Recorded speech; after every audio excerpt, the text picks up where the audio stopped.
for joining this workshop on making worthy originals from waste. My name is Katie Young. I'm the founder of Bespoke Textiles and Sacred Sewing Circles, and my passion is designing unique clothes, and I'm an award-winning designer and author of The Textile Touch. I design luxury uniform collections for heritage brands, everything from restaurant groups, from Bill's to Buckingham Palace, and I've also luxury collections for teddy bears. I mean, it's been a really interesting journey over the last 30 years, and my passion has started as a child in actually customising waste clothes from my parents originally, and then second-hand shops. And I found it really moving. Actually, it was because I really needed something mindful to do at that age when my parents were separating, and it was really important for me to sort of find my talents, and they carried me through.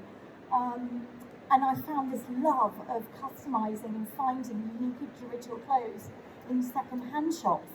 And as nobody went in them 40 years ago, and this is when I was growing up in Somerset, and I started repairing and customising clothes that were waste of my mum and dad's, merged a garment, conjoined a garment of the two of them together to make one pussy bow blouse that was made out of a pyjama top and a skirt of my mum's. It was like a conjoining and giving myself a hug. And it was at that moment, I didn't even realise consciously what I did until 2020, when I was customising a lot to get myself through COVID, that I realised the power of customising our clothes and remaking our clothes and pouring love into them, but it actually pours love into yourself.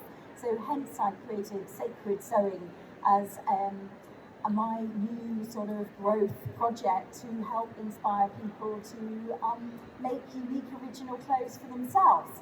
So I'm starting to do workshops and retreats, and today is about showing you second-hand finds that I'm customising and putting into second-hand denim jackets. So pre-loved items, making them luxury forever pieces. So you can also buy these things on my website or place commissions for similar items.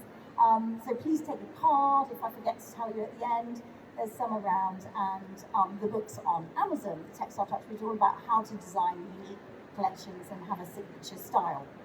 So I will get on with showing you some of the samples I've got, and we'll see how far we've got time to actually put these pieces in place on a second-hand garment. So a few jackets that I've made earlier, which are Blue Peter style, I thought I'd bring along just for today. So you've got this one, which does take quite a while to do, because this is using silk scarves. So old silk scarves, which are often you can find around now, or if you had a grandmother, a lot of people had silk squares at that time. I've taken parts of the designs and use them as placement on the pockets and the yoke, and then on the back as well. And so putting this in unique places just brings it to life, especially if you choose it in colours that you love to wear that matches something you've already got in your wardrobe. And I think it's a great way to reuse it. And all I've done is turned it in, cut it to the size, turned it in on the edge, and stitched it round and back. Now, for the non-sewers, I know that could be daunting. So you can use things like Wonderweb and just cut it out, turn it in, stick it on. So there are ways to get work around it if you don't use a sewing machine.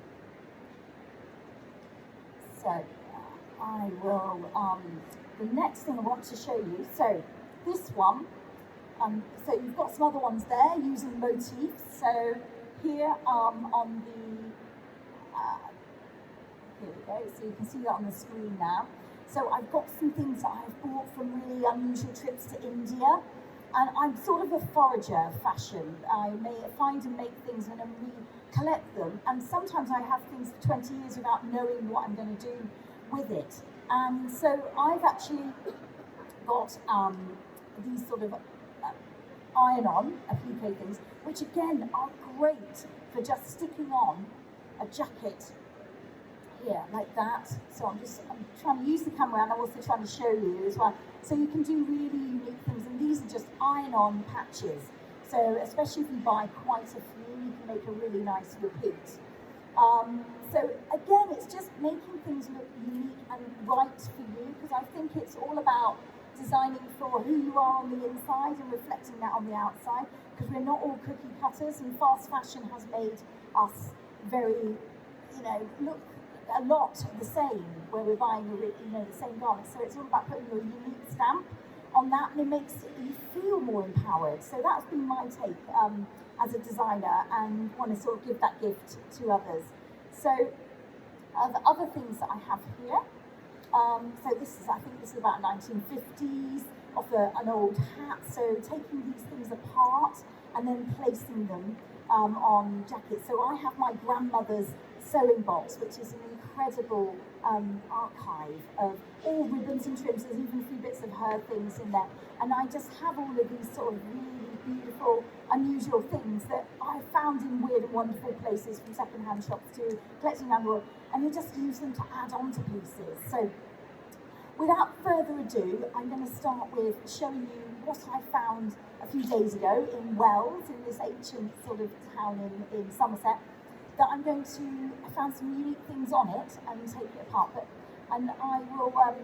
But first of all, I will start with showing you my favourite new piece, which is really quite pleased with how it's turned out. So for those that are out there, they are basically, this is a panel that was on, I don't know if you remember, or I suppose a lot of you have seen them in the markets and everything.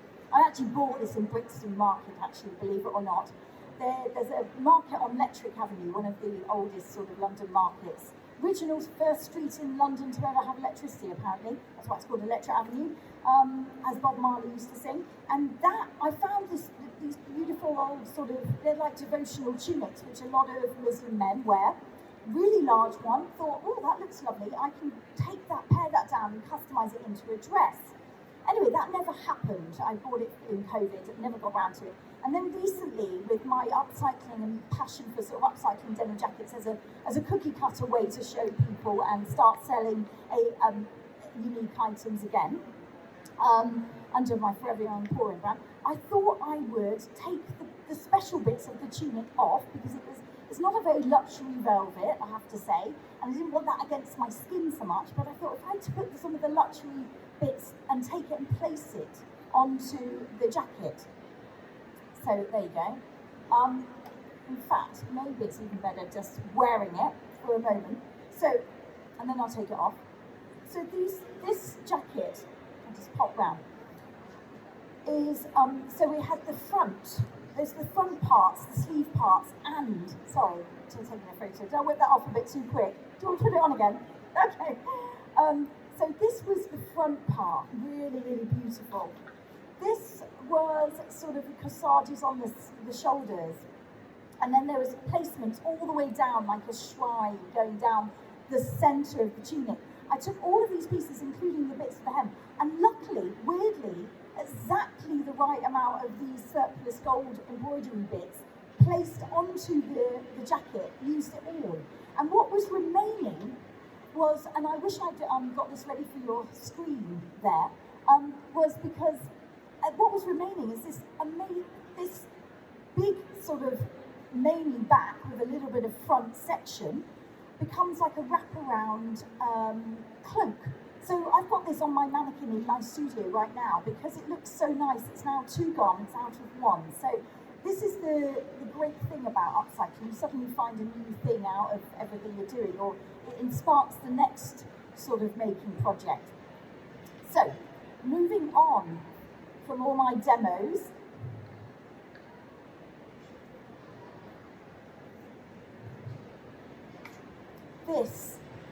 this unique item I just picked up in a second-hand shop. It's actually brand new, so I thought, oh, it's so precious, it's silk, it's got these amazing like Indian Quechua beading embroidery.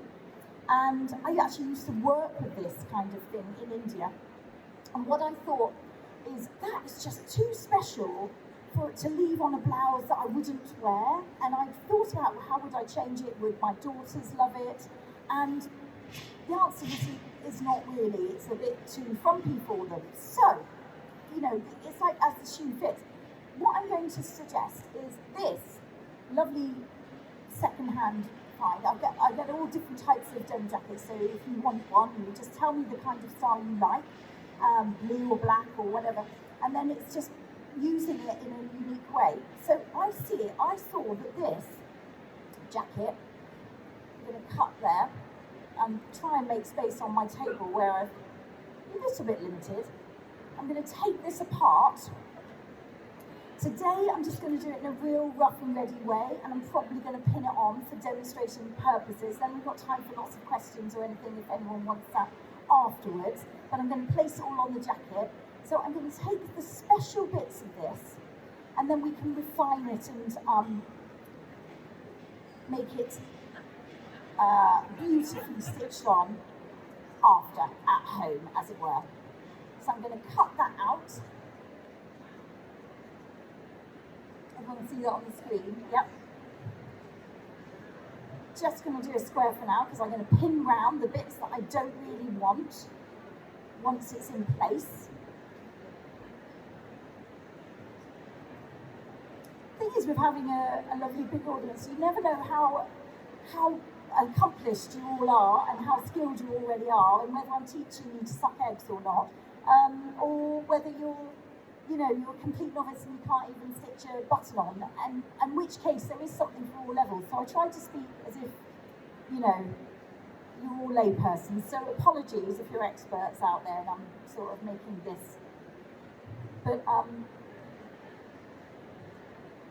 my thing is sort of connecting the dots, finding something unique and then making it into an inspired, unique item, really. And then in my other world or work, I design it and manufacture it with one of my manufacturing partners or artisan tailors, of which I probably have over 50 now, and I've visited every single one and worked with various different people. And that's not even the trim suppliers, that's another story. So there we are, I've cut now. Got a very naked garment. It's got two big patches. That makes me feel really uncomfortable when I see all that waste. But I don't want to waste the really good bits because these other silk things can be made into purses or bags later. And then the zip can be reused. So it's all about not wasting clothes for which we have far too much. I mean, a fun fact, I'm taking this out in a real rough and ready way at the moment, because I will neaten it up. So I would normally lovingly unpick this, but I thought if I unpick this today, you won't be able to see me in action and, just sort of have the confidence to do this yourself. Being a left-hander, I'm actually keep blocking the camera, I can see. So sorry about that. Turn it around if I can. There we go. Making some steady progress now. Oh, it feels like the sewing bee, making under time pressure. I don't normally do this. This is like a lovely sort of don't have to put a time limit. Usually finish things in quicker than I think time, or longer, and it doesn't normally matter because it's the process it's the journey and creating. So there we go. There we go, I keep doing it onto the camera, there you can see that there. So you've got this lovely piece now. So now I've got all my special bits. Let's play with placing them on the garment. So there is still some lovely dotting there. That might come in handy with, like a rounder pocket. So we'll have a play with that when and if we have time. In the next 10 minutes. Give me one moment.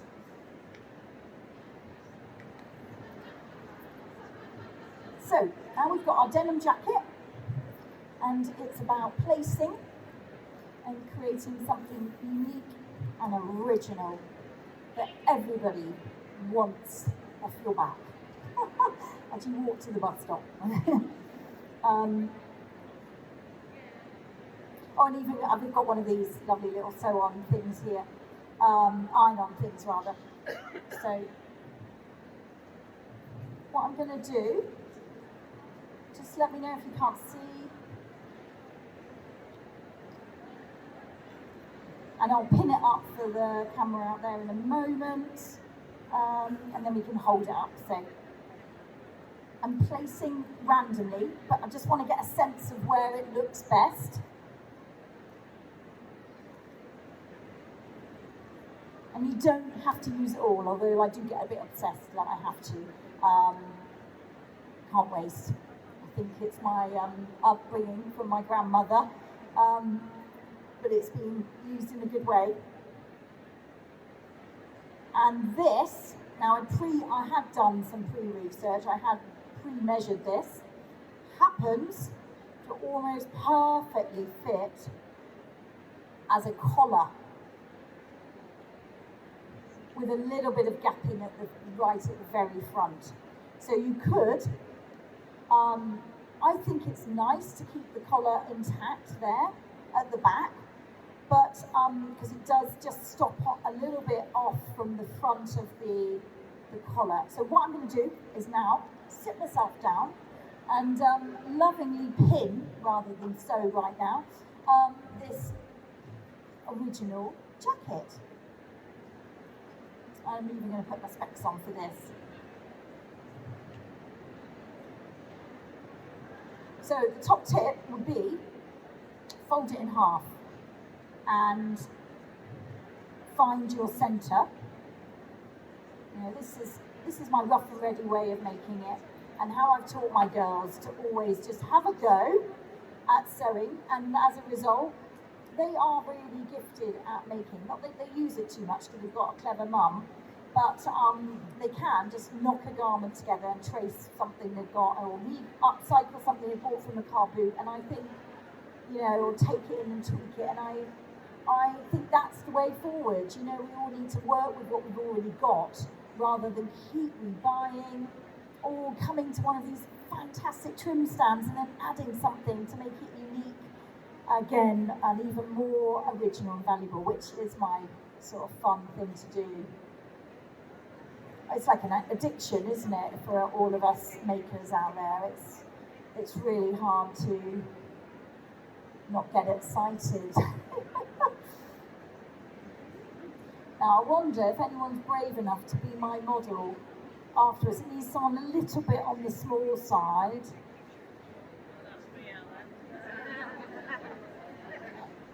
Would one of you girls like to be my model? And I thought, no, you didn't even be my camera woman earlier. I was like, no, you just natives.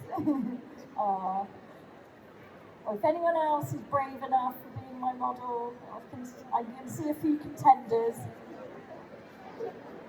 Otherwise, you're stuck with me again.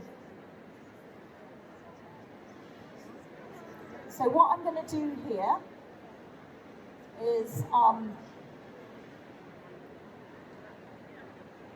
turn it in.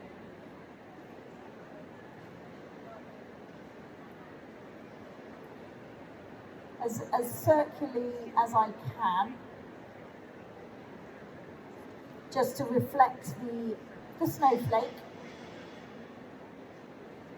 Just try and get the placement of that really right. When I pin on, I mean, I'm sure you all know these kind of things, but I pin from the inside out, and then as you sort of either sew round, or yeah, if you're hand sewing, or if you're machine sewing, or you're going to be ironing on, you can just pull it out from the middle. It's easier than edges. It's just my little tip from training days. It's very hard to see me doing this, isn't it? That is the problem. How to, alright, if I just turn that around, yep. Oh, that angle you changed it to was good actually, whatever else. Was that? Yep, oh, that's perfect, yes. Right, I think that is surplus there. Just going to have to take you off, I'm sorry.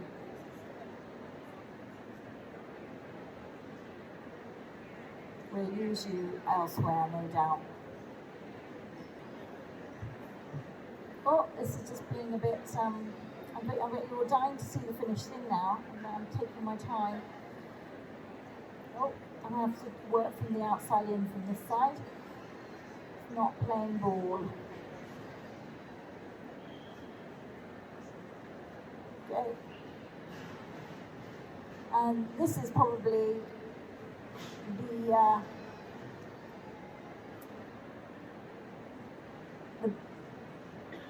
pro way may have been actually to just get this interlined first onto, but because we didn't have an iron for the stage today, I can do that. So put a bit of interline on the backing, so it just holds it in place like an iron-on piece a little bit better.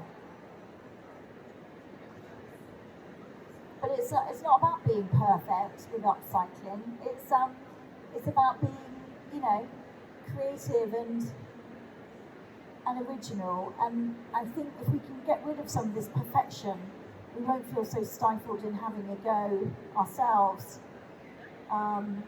which I think we'll all get riddled with from time to time. Right, so that's the collar, that's the yoke. Now on to the final piece, and we've got 1 minute to go. No pressure. So, and put this. So for speed, actually, rather than modelling it, I'm going to hold it up. Yeah, it's coming together. There we go. And I would tuck in the tall corners a little bit. And you might want to just cut these 3 sort of shapes out and iron them on. I don't, you know, you sort of then work into it once you've done your initial placement work. It's not perfect on the bottom. We're not trying to be perfect today, but that is your unique, worthy original made from recycled waste. So yeah, I hope it's been inspiring and you've enjoyed this. Thank you so much. And everyone wants to buy it. You're welcome. I'll finish it off first for you. Thank you. Hi, my name's Katie Young, and I customize, create, and make worthy original pieces from rare and unique finds. Check out katieyoung.co for more on sacred sewing circles and sacred couture commissions.